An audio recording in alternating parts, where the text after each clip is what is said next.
নমস্কাৰ আজি মই পটলৰ গুটিৰ ফুলৰি বনাবলৈ দেখুৱাম। ফুলৰিটো বনাবলৈ আমাক আটা, পিঁয়াজ, জলকীয়া, নিমখ এইখিনি লাগিব। তাৰপিছত পটলৰ গুটি কেইটা এৰুৱাই তাত আমি ধুনীয়াকৈ সানি ল'ব লাগিব। এইকেইটা পটলৰ গুটি এৰুৱাই ল'ব লাগিব। এতিয়া পটলৰ গুটি এৰুৱা হৈ গ'ল। আমি এতিয়া হালধি, নিমখ, বেকিং এইবিলাক দি এতিয়া আমি সানিব লাগিব।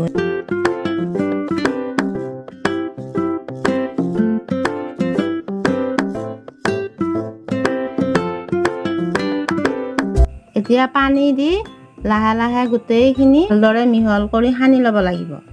মানে বহুত সময় হেৰি কৰিব নালাগে, অকণমান সময় ভালদৰে মিহলি কৰি গোটেইখিনি মিলাই ভালদৰে কোমল হোৱাকৈ সানিব লাগিব।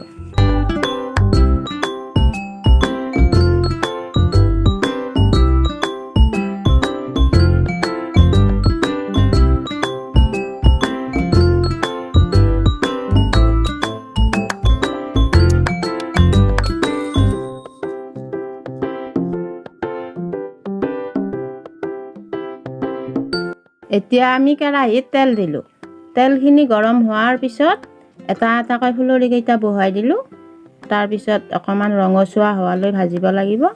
তাৰপিছত গোটেইখিনি ওলোটাই বগৰাই লৰাই দি নমাব লাগিব।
এই ফুলৰিকেইটা 5 মিনিটমান ভজাৰ পিছত অলপমান ৰঙচুৱা হ'লে গোটেইকেইটা খাবৰ কাৰণে উপযোগী হৈ গ'ল।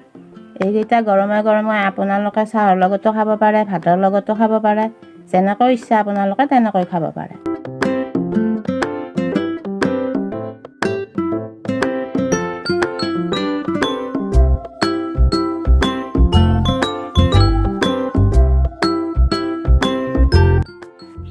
আজিলৈ এই ভিডিঅ'টো ইমানেই। আপোনালোকেও এবাৰ বনাই চাব আৰু ভাল পালে কমেণ্টত জনাব। পুনৰ লগ পোৱাৰ প্ৰতিশ্ৰুতিৰে আজিলৈ বিদায় লৈছোঁ। ধন্যবাদ।